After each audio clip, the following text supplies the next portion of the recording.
जोहार हजारीबाग। मैं फैज़ अनवर, आप देख रहे हैं जोहार हजारीबाग। आज मेरे साथ बैठे हैं विवेक तिवारी जी, जो प्रेसिडेंट अवार्डी बन चुके हैं। वीरता के लिए इन्हें प्रेसिडेंट पुरस्कार मिला है 15 अगस्त के दिन। हजारीबाग से 5वीं क्लास में इन्होंने एक सपना देखा था कि एक न एक दिन देश का राष्ट्रपति बनना चाहते थे। ऐसा एक लेख में उन्होंने लिखा था। आज हजारीबाग के लिए इतनी गर्व की बात है कि उन्हें राष्ट्रपति पुरस्कार से सम्मानित किया गया। आइए जानते हैं इनसे कैसे यहाँ तक पहुँचे और इनकी जर्नी को जानते हैं खुद इनसे। बहुत बहुत धन्यवाद विवेक जी, आप हजारीबाग आए और पहले हम लोगों से मिले, आपने वादा भी किया था। हाँ, बहुत बहुत धन्यवाद आपको कि आपको जब पता चला तो आप मेरे पास आए। तो बताइए कैसे शुरू हुआ, मतलब क्या जब स्कूल जाना शुरू किया था तब से ही सोच लिया था कि फौज में जाना है, मारपीट करना है, लड़ाई झगड़ा करते थे बचपन में नहीं नहीं, लड़ाई झगड़ा हम कभी ऐसे किए नहीं, ना ही कभी किसी से बहस किए। हाँ। हम, मेरा कहने का मतलब, अगर हम कुछ भी कर रहे हैं तो उसका रिजल्ट पॉजिटिव मिलना चाहिए। तो लड़ाई झगड़ा इधर करने से क्या फायदा। अभी लड़ाई झगड़ा करने कहीं राष्ट्रपति पुरस्कार वीरता के लिए है। मतलब जहाँ करना है वहीं कर रहे हैं ना। हाँ, बिल्कुल बिल्कुल। तो रही बात बचपन की, तो बचपन से बाजार में बस बंदूक खरीदने का शौक, वो तो बचपन से रहा है। चाहे वर्दी पहनने का शौक, कहीं बाजार में अगर गए भी तो पापा लोग से यही बोलते थे कि वर्दी खरीद दीजिए। अच्छा। तो हमेशा ये साथ भी दिए, हमेशा हर वक्त हर जगह खड़े रहे। मेरे पापा हो गए, मेरा भाई हो गया, हमेशा मेरे साथ, मेरे हर सपने को पूरा करने में पूरा हाथ इन लोगों का ही है। बिल्कुल। तो जब मैं स्कूल में पढ़ता था तो उस समय अब्दुल कलाम थे हमारे प्रेसिडेंट, तो उनको मैं आइडियल मानता था। तो उस समय मुरारी मामा जी आए हुए थे, उन्होंने पूछा क्या बनोगे। हाँ। तो सपना था एक राष्ट्रपति बनने का। अच्छा। मन में था कि इससे बड़ा तो कोई पद है नहीं भारत में। हाँ। तो मैंने इनको बोला हम राष्ट्रपति बनना चाहते हैं। अच्छा। तो फिर उन्होंने पूछा भी कि इसलिए बनना, राष्ट्रपति दूसरा भी तो कोई पद है। हाँ। हमने नहीं, इससे बड़ा कोई पद नहीं है ना, इसलिए राष्ट्रपति बनना है। तो सबसे बड़ा जगह जाना चाहते हैं। हाँ बिल्कुल। उसके बाद प्राइमरी एजुकेशन मेरा कदमा स्कूल से हुआ। हाँ। उसके बाद यहाँ से फिर मैं चला गया सरस्वती शिशु विद्या मंदिर कुम्हारटोली, वहाँ से किया। क्योंकि एक राष्ट्रपति का दिमाग में था ही, जरिया था क्या था उनसे मिलने का, ये ढूंढ रहा था कि कैसे मिला जाए। तो एक एनसीसी से पता चला और फौज, दोनों दिमाग में चलने लगा था आपके। हाँ, उस टाइम से। बिल्कुल। तो इसीलिए आप विकल्प ढूंढने लगे कि कैसे पहुंचा जाए। हाँ, कैसे मिला जाए। हाँ। राष्ट्रपति से।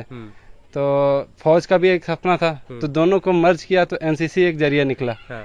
एनसीसी मैंने यहाँ किया, स्कूल लाइफ में जो किया नॉर्मल रहा। उसके बाद फिर मैं कॉलेज गया। अच्छा। फिर वहाँ मैंने मेहनत किया तो पता चला कि आरडीसी के थ्रू जाते हैं तो राष्ट्रपति से भेंट होता है। अच्छा, आरडीसी क्या होता है? आरडीसी एनसीसी का सबसे बड़ा कैंप है, रिपब्लिक डे कैंप। अच्छा। हाँ, तो 2012 में मैंने रिपब्लिक डे कैंप पूरा किया। अच्छा। राजपथ में मार्च भी किया, झारखंड की तरफ से रिप्रेजेंट किया बिहार एंड झारखंड डायरेक्टरेट को। अच्छा, मतलब पहले भी कर चुके थे एक बार। हाँ बिल्कुल। हाँ। तो वहाँ पर रिप्रेजेंट करने के बाद वहाँ प्रतिभा देवी सिंह पाटिल राष्ट्रपति थी, उनसे मिले भी। अच्छा। और वापसी लौटने पर माननीय राजनाथ देवानंद कुंवर थे राज्यपाल बिहार के, उन्होंने मुझे अवार्ड भी दिया बेस्ट कैडेट के लिए। अच्छा, मतलब उस टाइम भी मिल चुका है? हाँ बिल्कुल, 2012। तो देखिए, एक बार पुरस्कार ले भी चुके थे पहले भी एनसीसी के टाइम में, उस टाइम से मेहनत शुरू कर दी थी। सोचिए आप कितना वक्त लगा इनको वहां तक पहुंचने में।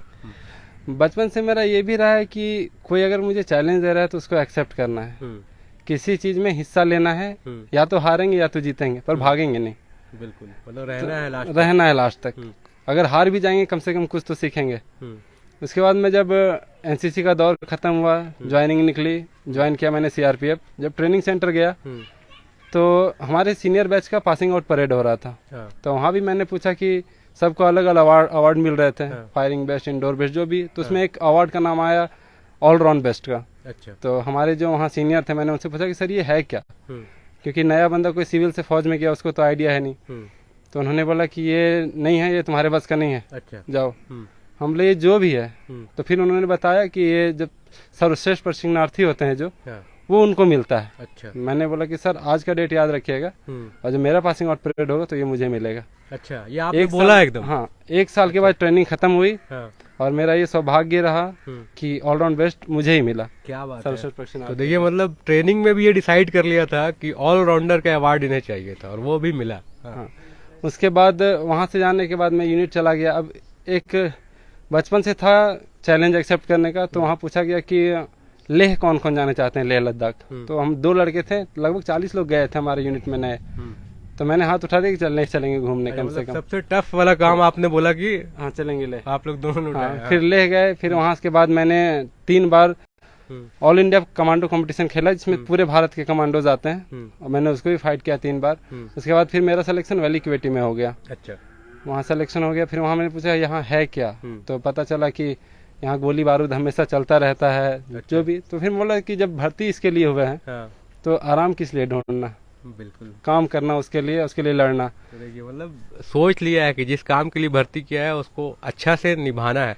तो ये बताइए, बहुत आसानी से बता दिया आपने, कहाँ तक पहुँच गए, वहाँ प्राइज भी ले लिया। मेहनत कितना, 24 घंटा तो हमारे पास भी होता है, आपके पास भी था, तो कितना मेहनत और कितना स्ट्रगल, क्या माइंडसेट कैसा होता था, फिजिकल मेंटल और सब कुछ क्या रहता था? मेहनत बहुत ज़्यादा है। अभी वर्तमान समय में तो सब ये देख रहे हैं कि राष्ट्रपति का पुरस्कार मिल गया, तो एक जैसे किसी ने कहा भी है कि मेरी ऊंचाइयों को देखकर हैरान है बहुत लोग, किसी ने मेरे पैर के छाले नहीं देखे।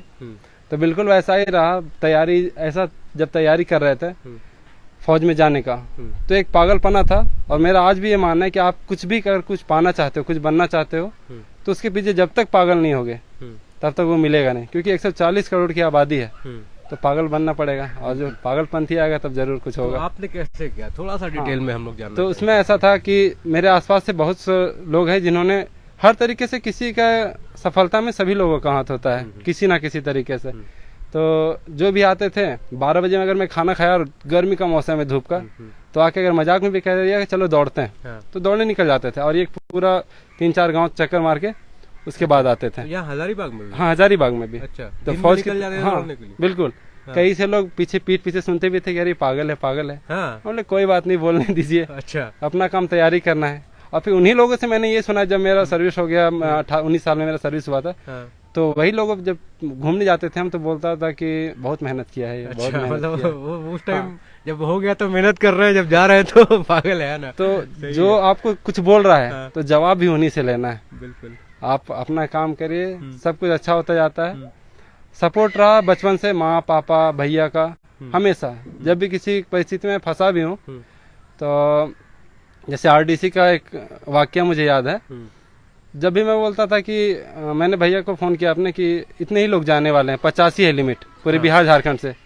तो मेरा भाई बोलता था कि 50 नहीं है, 49 है, 50वां तुम है। अच्छा। तो आज भी जब कुछ होता है तो मुझे वो चीज याद रहती है कि एक मेरा है, बाकी जिसको सिलेक्शन होना हो जाओ, जितना जो बेस्ट रहेगा वो आप लेंगे। वो मेरा है। तो ये बताइए, जब इतना दौरा रहा आपका राष्ट्रपति तक, तो उस टाइम में तो बहुत कुछ देखा आपने अपने लाइफ में, बहुत सर्विसेज को देखा, पुलिस सर्विस या फिर उन लोग कैसे रहते थे, लाइफ स्टाइल। तो कोई इंस्पायर करता था या फिर आपका एक अपना मतलब मोड था कि हमको नहीं ऐसा बनना है? कोई दिमाग में कुछ परसेप्शन होगा कि ऐसा? नहीं, बचपन से कई बार होता है कि पुलिस वाले की देखना, तो उनकी वर्दी अच्छी लगी। मूवी देखते थे, उस समय छोटा था, टैंगो चार्ली। तो टैंगो चार्ली का एक सीन था इसमें फौजी का पेट काट देते हैं जो, तो वो सीन से मैं दुखी था कि अगर ऐसा है तो उनको मारा क्यों ना जाए। उस समय से धीरे धीरे धीरे जोश जज्बा, देशभक्ति गाना, हमेशा अगर घर पे सुबह भी होता तो हम घर का देशभक्ति गाना चला दिया करते थे बचपन में। तो लोग मजाक भी करते थे घर में बहुत इस बात को लेकर कि तेरी शादी होगी तो वहाँ भी देशभक्ति गाना बजा देंगे। क्या बात है। मतलब देखिए, देश का जो बात किया आप, देशभक्ति का बात, ये हम लोगों का काम से और आपका काम से बहुत अलग है। मतलब ये तो कहीं से हम लोग कंपेयर भी नहीं कर सकते हैं, क्योंकि जैसा काम आप लोग कर रहे हैं, और ना ही कभी कंपेयर करना भी चाहिए।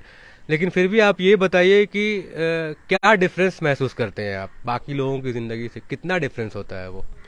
डिफरेंस देखिए, मेरा जहाँ तक मानना है, हमारा काम है, कोई भी अगर काम कर रहा है देशभक्ति के तौर पर, तो उस चीज़ को निभाए। हाँ, हमारा काम थोड़ा टफ है, क्योंकि हम रातों रात महीनों तक जागते भी हैं। एक दिन गए पूरी रात बाहर, फिर अगले दिन गए पूरी रात बाहर, तो टफ है। लेकिन काम अगर अपने दिल से, जज्बे से करेंगे तो देश आगे बढ़ेगा। हमारा काम सुरक्षा देना है, हम बखूबी कर रहे हैं। पर जो अंदर के सभी लोग जो काम कर रहे हैं, चाहे वो सरकारी है या गैर सरकारी है, अगर वो अपना काम बेहतर से करें तो देश वाकई में बहुत ऊंचा चला जाएगा। मतलब आप लोगों को कभी ऐसा नहीं होता होगा, डिमोटिवेशन कभी नहीं आता होगा लाइफ में? कभी नहीं। हम वही जानना चाहते हैं कोई ये कैसे कर पाते हैं। मतलब कोई मौका ऐसा होता है कि स्थिति को देखकर लोग परेशान हो जाते हैं यही कि अब है तो अब क्या करें। कई सफलता के पीछे कई कुर्बानियां होती है। अब तक हमारे 4 जवान शहीद हुए। उस कुर्बानी को याद जब करते हैं तो खून अपने आप खौल जाता है, क्योंकि जब 4 जवान हमारे आंखों के सामने शहीद हो गए, कैसा मंजर होता है, मतलब बयां कर पाना मुश्किल होगा। कोई बंदा साथ में रह रहा है, साथ सो रहा है और अचानक से शहीद हो जाए, तो उस जोश की आदत है कि अगर हुआ है उसके साथ कुछ, उसका बदला जितना बार लेना पड़ा लेंगे। तो वो वही बोल रहे हैं, मेंटल जो स्ट्रेंथ होता है वो कैसे मतलब लाते हैं? कोई एक्सरसाइज होता है, कोई ट्रेनिंग होती है? एक्सरसाइज तो देखिए फौज में ट्रेनिंग में ही बता दिया जाता है, एक बर्दाश्त का मादा पैदा करना। उसके लिए या तो आपको पनिशमेंट मिले, टॉर्चर करे किसी तरीके से, तो आदमी वहीं से टफ हो जाता है धीरे धीरे। उसके बाद कई लोग आते हैं आपके एक लाइन में 20-20, 25-25 लोग रह रहे होते हैं, सबकी अपनी अपनी कहानियां होती है, उससे सीखने को बहुत मिलता है। सोचता है अगर तुम्हारे साथ ये है, मेरे साथ ये है, तो अपने आप मजबूती हो जाता है। प्लस में जो अपना बॉडी होता है, बॉडी के ऊपर इतना कॉन्फिडेंस होता है, ड्यूरिंग फायरिंग हो या ऑप्स एरिया हो कहीं भी, तो उसके ऊपर भरोसा इतना होता है कि मुझे पता है अगर कुछ होगा तो ये बचा के निकाल लेगा, और उसको कुछ होगा तो हम बचा के निकाल लेंगे। इससे ताकत दोगुनी हो जाती है। मतलब टीम वर्क काम होता है, बस टीम वर्क पे ही है, पूरा टीम वर्क पे। बिल्कुल पूरा टीम सही, जो भी सफलता है हमारा एक टीम वर्क से ही है, जिसमें जो हमारे यहाँ खाना बनाने वाले कार्मिक हैं उनका भी उतना ही योगदान है जो बाहर जा रहे हैं, क्योंकि उन्होंने शायद अच्छा खाना दिया तो ही हम बाहर जाके लड़े। बिल्कुल। तो जैसे जब फाइट कर रहे हैं, एक्चुअल में जब बैटल हो रहा है, तो उस टाइम तो दिमाग में तो वही बस एक ही चीज है कि हमको जीतना है, चाहे कुछ भी हो जाए, यही चलता होगा। जब बैटल में जाते हैं हम, चाहे हम अपने कैंप को छोड़ते हैं, तो दिमाग में सब कुछ साइड रखते हैं, घर द्वार रिश्ते नाते सब। बाहर निकले हैं, हमारा जो काम है किया, वापस आए, फिर सारे रिश्ते नाते जो भी हैं तब याद। हाँ, जब क्योंकि बाहर निकलने के बाद ये नहीं पता होता कि आप जा तो गाड़ी में रहे, आओगे कैसे, एम्बुलेंस में आओगे या नहीं आओगे, तो उसके लिए प्रिपेयर होना पड़ता है। अगर आप डबल माइंडेड हो जाए, जाए नहीं जाए, तो वो आपको रुकावट डालता है। इसलिए हमेशा दृढ़ निश्चय होना चाहिए कि ये काम करना है तो करना है। अगर कहीं भी अगर दो नाव पे पैर रख रहे हैं तो उस जगह उस काम को ना किया जाए। बिल्कुल। तो देखिए हम लोग आएंगे, जब इन्हें राष्ट्रपति पुरस्कार मिला तो उस टाइम कैसा लगा वो जानने के लिए। इससे पहले हम जानते हैं विवेक जी के फादर से, जो कदमा स्कूल में टीचर है। तो बताइए मास्टर साहब, आप क्या सोचे थे कि आपका बेटा जो है वो सीआरपीएफ में जाएगा और वहां तक पहुंच के ऐसा कीर्तिमान हासिल करेगा? ऐसा है कि जैसा कि बताया, बचपन से ही इस हमेशा मार्केट वगैरह जाते थे या मेला वगैरह जाते थे तो बंदूक के लिए जिद करता था। एसपी वगैरह का ड्रेस वगैरह होता था, पुलिस का ड्रेस, तो ये सब लेने के लिए जिद करता था। तो ये सब देख करके थोड़ा हम लोग को ख़राब भी लगता था।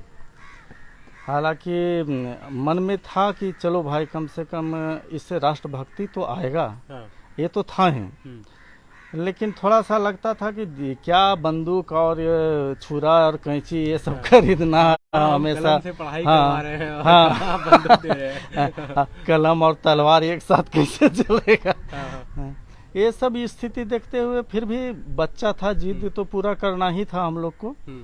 और जहाँ तक सीआरपीएफ में जाने की बात है, जब इसका चयन हुआ था, बीएसएफ मेरू में हुआ था दौड़, इसके बाद इसका जब चयन हुआ तो दिली इच्छा तो नहीं था कि इसको हम भेजें सीआरपीएफ में, और इसमें कई गुण थे, और ये सब गुण देख करके हमको लगता था नौकरी तो कहीं भी पालेगा, पेट बढ़िया से पाल लेगा, इससे बेहतर नौकरी कर सकता है।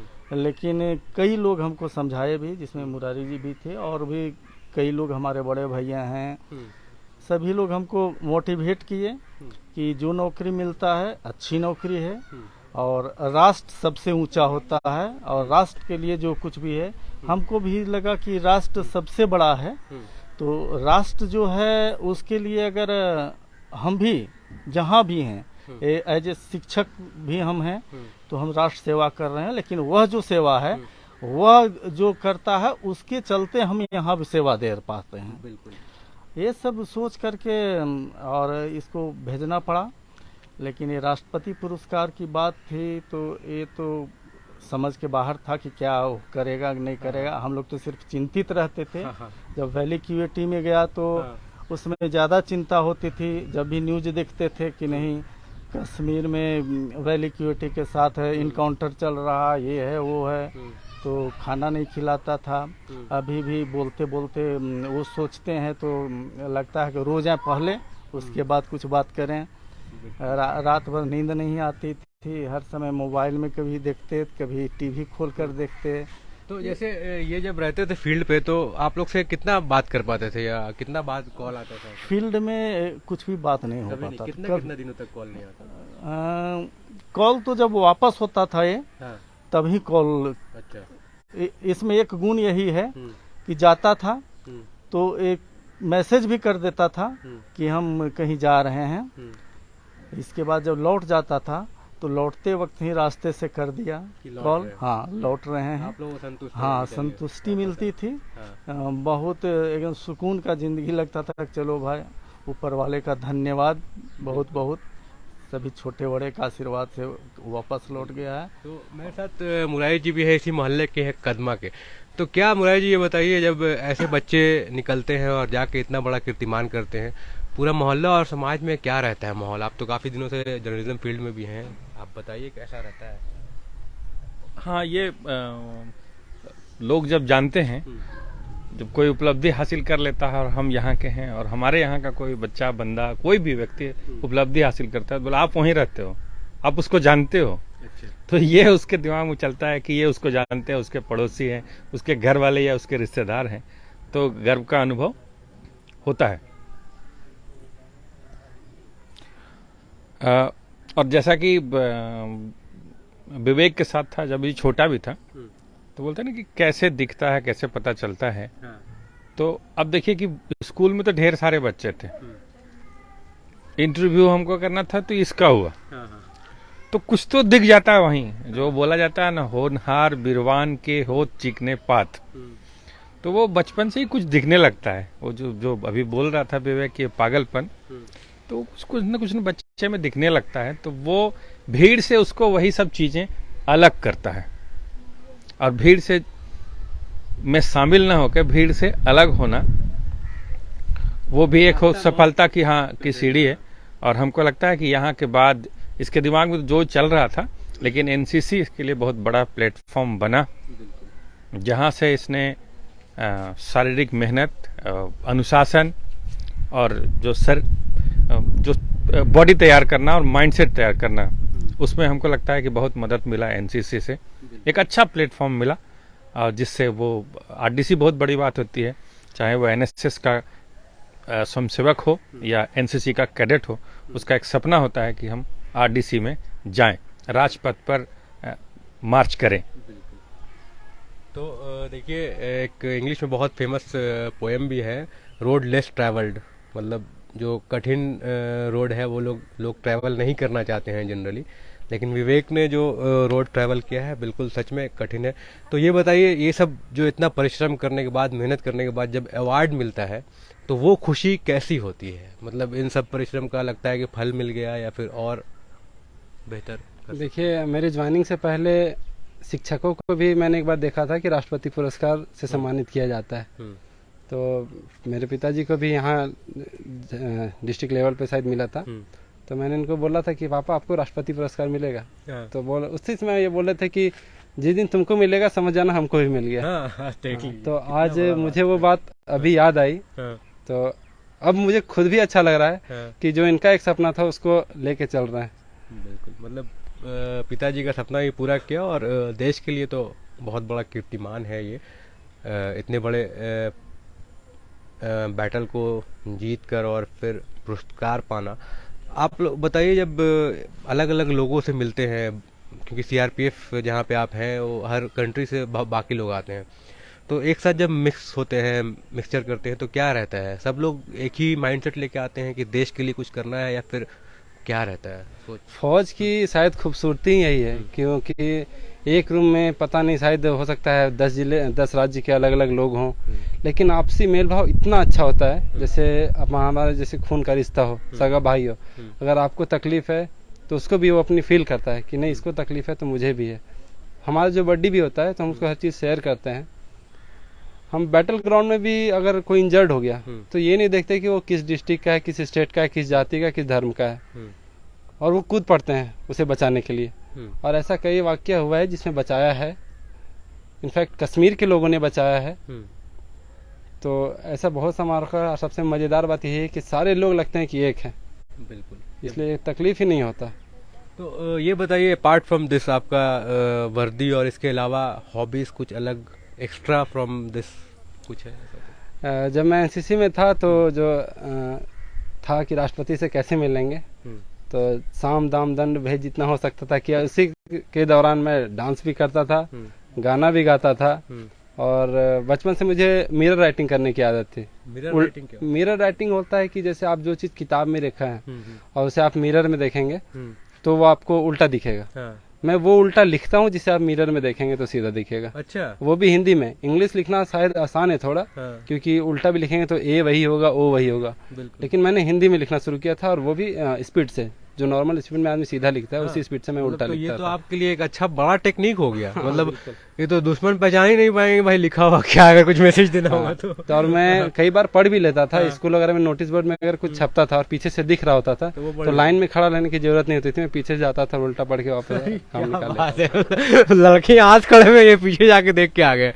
सही बात है। तो ये टेक्निक जो बताया आपने, मिरर टेक्निक, और लिख भी लेते हैं, तो ये तो एक प्रैक्टिस करते करते आया कि नेचुरल था ये? मेरे कॉपी में तेल गिर गया था। हाँ। तो मैंने उसको पलटा तो पीछे से वो ज्यादा दिखने लगा। हाँ। तो मैं सोचा ऐसे लिखा क्यों नहीं जाए। फिर वो स्कूल में धीरे धीरे शुरू किया, तो मुझे लगता है 3 या 4 दिन में मेरी जो नॉर्मल स्पीड होती वो अपने आप बढ़ गई। अच्छा। स्कूल में जो निबंध आचार्य जी हमारे बोलते थे, तो उसको हम वैसे लिखते थे उल्टा। अच्छा, तो मतलब आप कुछ भी कोई बोलेगा आप लिख सकते हैं उसको उल्टा उसी स्पीड से? उसी स्पीड से। क्या बात है। देखिए एक जो ये टैलेंट है, ये मतलब अलग ही टैलेंट है कि उल्टा लिख सकते हैं ये, और उसी स्पीड से लिख सकते हैं। बहुत कम लोगों के अंदर ये टैलेंट होता है। तो देखिए किस तरह से आज हम लोग आए थे कदमा गांव में, और कदमा के विवेक तिवारी जी ने 5वीं क्लास में जो सपना देखा था राष्ट्रपति बनने का, वो तो नहीं बने, लेकिन राष्ट्रपति से सबसे बड़ा पुरस्कार, वीरता पुरस्कार पाया है, और आगे भी इसी तरह जाएंगे। हमने देखा किस तरह से इनका लाइफ स्ट्रगल हुआ है। कहना तो बहुत आसान है कि राष्ट्रपति पुरस्कार मिल गया, लेकिन देश सेवा अगर कोई सीखना चाहता है तो युवाओं के लिए बहुत प्रेरणा दे सकते हैं विवेक तिवारी जी। अगर कुछ मैसेज देना है आज के युवाओं को कि कैसे अप्रोच रहे लाइफ में, तो क्या आप कहना चाहेंगे? जी, मैं ये कहना चाहूँगा कि आप जिस भी गोल को चुने, जिस भी एम को, चाहे वो कुछ भी हो सकता है, कोई भी काम हो सकता है, आप सिर्फ उसके ऊपर मेहनत करें, और तब तक करें जब तक वो हासिल ना हो जाए। लाइफ में काश का मौका नहीं होना चाहिए। जैसे आदमी काम करता है, सोचता है काश थोड़ा और कर लेते, वो काश नहीं रहना चाहिए, वो स्पेस नहीं रहना चाहिए। ये होना चाहिए अगर कोई काम नहीं भी हुआ तो मन में ये रहे कि नहीं, मैंने अपनी कोशिश की थी, नहीं हुआ वो अलग बात है, लेकिन लाइफ में ये नहीं रहना चाहिए मैंने अपना 100% दिया। और एक बात और कहना चाहूँगा कि अगर हमारा जन्म हुआ है तो किसी ना किसी उद्देश्य के हुआ है, तो उस उद्देश्य को पहचाने और भीड़ का हिस्सा ना बने, सबसे अलग रहे, खास बने। तो आज हम लोग बात कर रहे थे कदमा के विवेक जी से, जिन्होंने अभी अभी राष्ट्रपति पुरस्कार पाया है। बहुत बहुत धन्यवाद। मैं फैज अनवर, जोहार हजारीबाग। धन्यवाद। Thank you.